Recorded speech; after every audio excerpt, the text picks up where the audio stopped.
The magnet is pushed into the coil, see that? The ammeter needle vibrated. When the magnet is pulled out, the needle moved again. When it stays closed without moving, there's no reaction. Quickly moving it back and forth generates an induced current, which can easily light up an LED.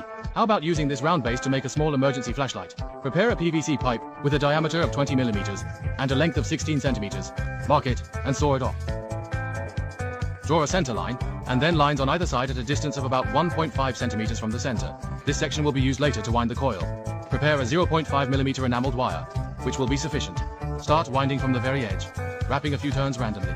Apply some glue to secure it in place, and once the glue dries, the wire ends won't move around. Next, repeat the process, ensuring that each turn is close to the next without much gap. This is the most basic method. If you have a drill or lathe to assist with winding, that's even better. Once you finish one layer and return to the starting point, repeat the process. Oh, doing it this way is really too slow. My patience is almost running out. Just pull it tight and roll the tube. It feels faster this way. And it's much easier. The overall effect is also very smooth. Winding it to about half a centimeter thick is sufficient. Then apply some glue to prevent the wire ends from loosening. And sand it to remove the insulation layer. Connect the two ends to an oscilloscope and prepare a small magnet to shake inside. Just one magnet is too small, so put 10 magnets into the coil and spin it quickly. You can immediately observe the AC voltage peak on the oscilloscope, reaching over 4 volts. Then connect it to a small device. Once you start shaking it, you can light up the LED just like at the beginning. The faster your hand speed, the faster the flickering frequency. Now the ends of the tube are still open. Use a compass to draw small circles. Draw out a square with a handsaw.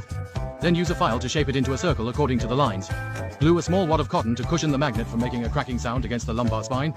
Insert it into the tube and tilt your head back to apply glue. Once it's secured and the glue is dry, you can shake it freely. Then, add a rectifier to convert the output AC to DC and pair it with a 22 farad supercapacitor for energy storage so you don't have to keep shaking it to charge. Oh, this thing has too large a capacity. After shaking for a long time, it still isn't fully charged. This definitely won't work. 3.